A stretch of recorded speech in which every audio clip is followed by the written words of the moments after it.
So it was a very hot day in New Zealand, and this family had just taken um, a point to relax in the middle of the day after eating their lunch.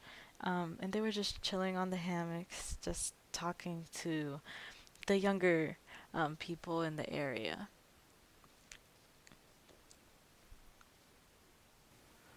They met a young boy in New Zealand that was part of the Maori tribe.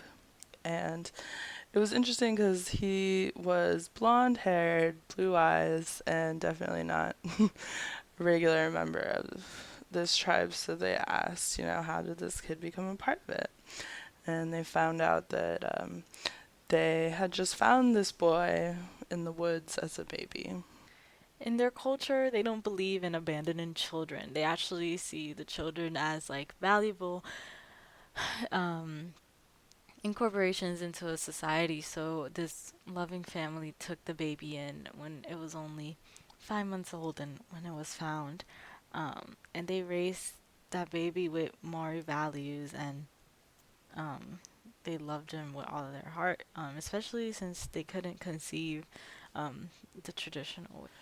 The tourist family, however, thought it was kind of strange that a child um, was just found in the desert, or in the in the desert, um, in the in the forest there in New Zealand, and they ended up stealing the child and taking him back to the United States with them after their vacation.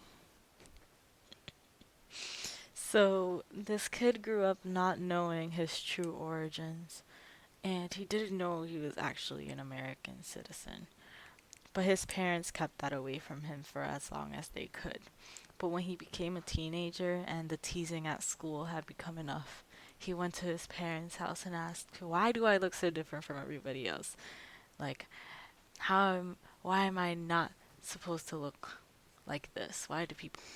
Why do people keep picking on me for this? And why am I different? And the parents told him that he had been raised by a tribe in New Zealand, um, and that they knew they could give him a better life here, and they had taken him when he was a toddler back to the US to raise his.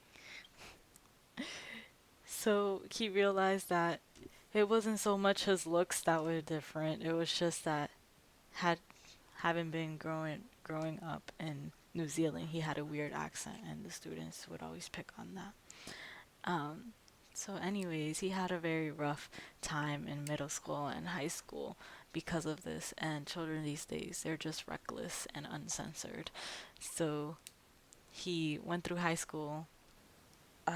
He went through high school as the captain of the debate team because his parents tried to focus his issues and problems on debate, and he got very good at that and ended up getting a scholarship to Stanford for debate and headed to Northern California.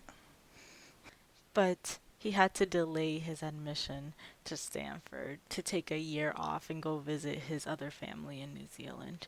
And while he was away, um, when he tried to come back, somebody stole his passport.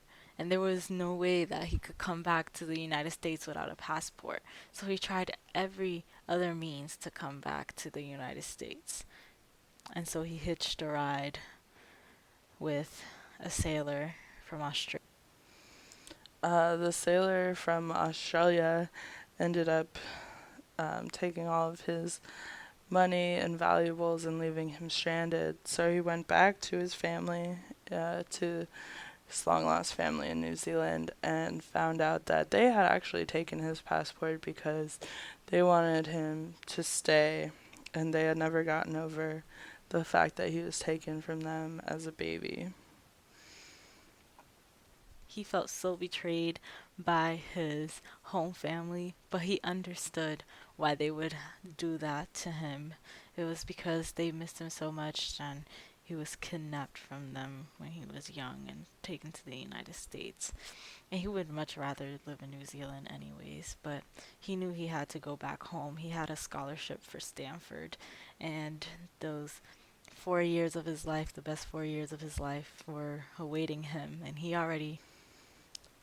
So he got in touch with his parents in the US and got his passport back, got back over to start the following fall at Stanford on the debate team.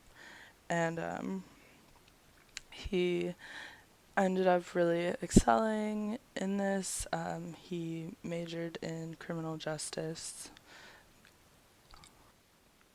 Yes, he really liked the debate team, and he tried a couple different types of debate. He came in doing policy debate, but realized that it was too much work, especially when you're a full-time student. And so he tried the parliamentary debate team, and that was more um, his like type. So he continued with that, and he became one of the best, part of a best team nationally. When he graduated from college, he had high honors and wanted to go to law school to continue using his skills. Um, so he got into Berkeley Law, which it's hard to go from Stanford to Berkeley. They have a big rivalry, but he did it. And Yeah, so when he got to Berkeley, he actually took a gap year just because Stanford drains you academically, and he was such a high achieving student. He was always on top of it. So he took a year off before going to Berkeley to get his law degree. Um, but when he did start at Berkeley, he loved it so much. He was ecstatic. he decided about 1 year into law school that he wanted to get into government and that he wanted to be the president of the United States. Um, the only thing that he was worried about was that he didn't know um, where he was born. He knew that the Maori family in New Zealand just found him, but he also knew that he looked like a purebred American. So he decided to just keep those records hush. He didn't have a birth certificate. He was abandoned in the forest and raised by a welcoming family in New Zealand. So it wasn't like they could summon a birth certificate from another country, but there wouldn't be one for the United States. So he took the chance and decided to. He decided to just keep that on the down low and start making his way towards higher offices until he could run for president. So at the time, he became the senator of California, and nobody was questioning him. Everybody loved him as a senator, and he got the bid for. Yeah, so through all his years making his way up to becoming president, he aged a lot. And by the time he could run at the age of 47, he looked very old from all the hard work that he's been putting into himself since he started Stanford. It's been a nonstop ride, and now he was waiting to start campaigning. Yeah, even though he looked pretty ragged, a lot of people supported his ideas and what he wanted to do and how he wanted to improve the country.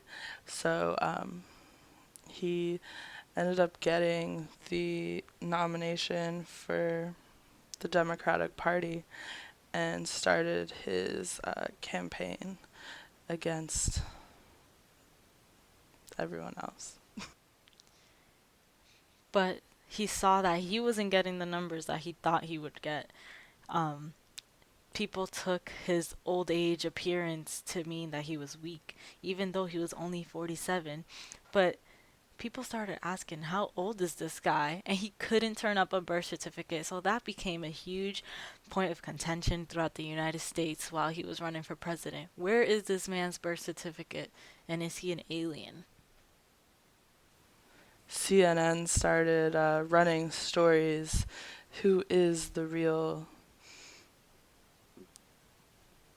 whatever this guy's name is? And they conspiracy theories were starting, like the Boston Globe and things were, or no, the tabloid ones were putting out stories about how he wasn't from this planet.